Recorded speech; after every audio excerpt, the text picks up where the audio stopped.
aakyat tayo sa ano, sa taas. Mag-harden ulit ang si Mapa Cooking. Magdidilig ang halaman kasi hindi na diligan ni Joan yung halaman ko. Aakyat na naman ako sa third floor. Oh, kape muna tayo. May Mapa Cooking, kape-kape sa harden ni Mapa Cooking. Ayan, yung harden. Tignan mo yung halaman ko na to. Ang taas-taas, pero wala pa siyang seedling. Puro bulaklak lang. Wala pa siyang seedling. Pag nag-seedling yan, maganda sana maparami. Kapit tayo. Galing Mindanao yan eh.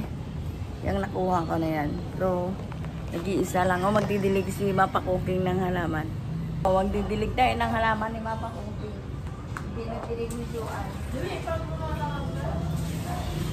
Lilipat ko sa paso ng mamaya.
Tingnan mo yung halaman ko.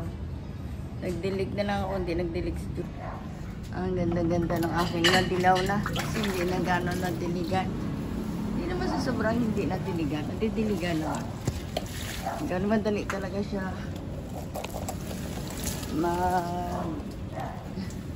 Tawag dito. Matagal ako dito sa maaraw. Kailangan yung dilig yan. Ayan. Tabo-tabo. Tapos kaabutin ako dito ng kalahating oras sa papilig. Pabalik-balik pa naman yung aking. Ayan. May buko pa ako rito. Baka gusto manghingi ng buko. Ayan, nadiligan ko na yan. Isang side pa lang yung nadiligan ko. Yung isang side, hindi ko pa nadiligan. Kaya magdidilig pa tayo. Tara, magdidilig tayo ng rubber tree ko. Ayan. May seedling na rin yung rubber tree ko.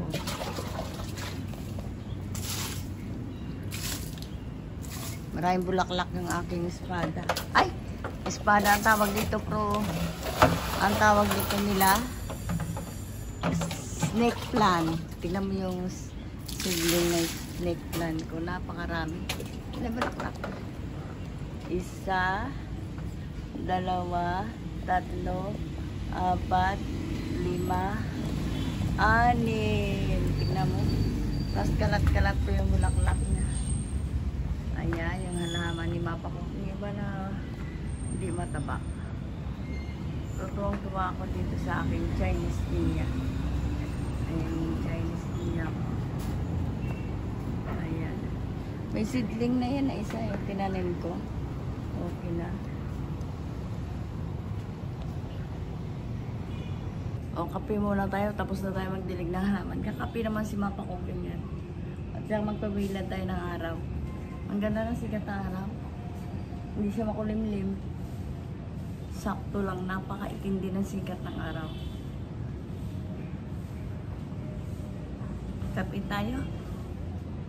Like and subscribe kay Mapa Cooking. O, pag umaga, walang trabaho, paalaman, bababa ka, magtitinda ka ng mineral at saka bigas.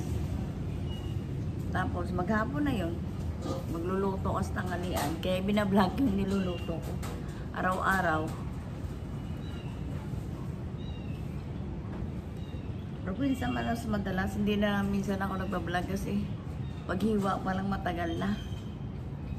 Mag-iisip ka pa, alas 11, akyat ako, magluluto ako. 1 oras kalahati ang pagluluto. Kaya, tanggalin ang stress. Huwag ma-stress. Life is short. Enjoy. Punta nga halaman. Upo ka rito. Maya-maya, bukas tayo.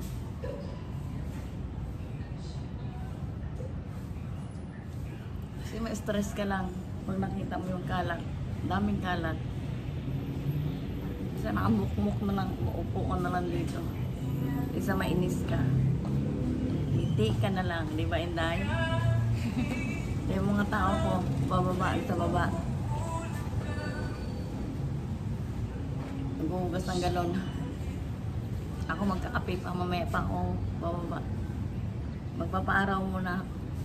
Magpapapawis yan din, hindi nag-exercise si Mapa Cooking. Nag-exercise pa lang si Mapa Cooking, pero ngayon, hindi. Tinamad ako. Pag sa halaman mo palang pagod ka na. Kalating oras, kulang. Pag sa halaman, pinuno. Wala. Magluluto ka ng almusal. Dahil trabaho. Pero wag mo sabihin na marami trabaho. Ang sarap ng buhay. Masarap pa rin.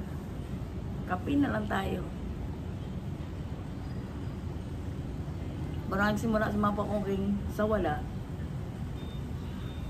Kaya magsikap. Kailangan swerte lang. May nagkaroon. Kailangan tipid. Kahit anong tipid mo pag magastos. Wala rin. Kahit sabihin mo na napakalamahal ng bilihin. Kaya nasabi nung iba magtipid. Budgetin ng pera, pero parang malabo sa budget. Kung ang sweldo ay 500 plus, tapos kakain sila. Wala matira sa nila, kahit anong sabihin nila na tatabi mo yung pera. Parang napakalabo. Parang hirap. Kami naman, okay lang. May sobra, konti. Hindi mo sobrang dami. Sakto lang pang-enjoy. Ayan, maglalaman si Mapa Cooking. Maganda ang kwento ko. Pag nagsimula ka sa wala, nagkaroon ka, magtitipid ka. Pero una tipid. Sumunod, puro tipid talaga, hindi lumalabas. Itong huli lang kami lumalabas ng asawa ko kasi talagang hirap. Pero medyo nakaraos. Kaya ang sarap ng buhay. Like and subscribe kay Mapa Cooking. Kukwento ko sunod yung buong kwento ni Mapa Cooking. Like and subscribe. Thank you for watching.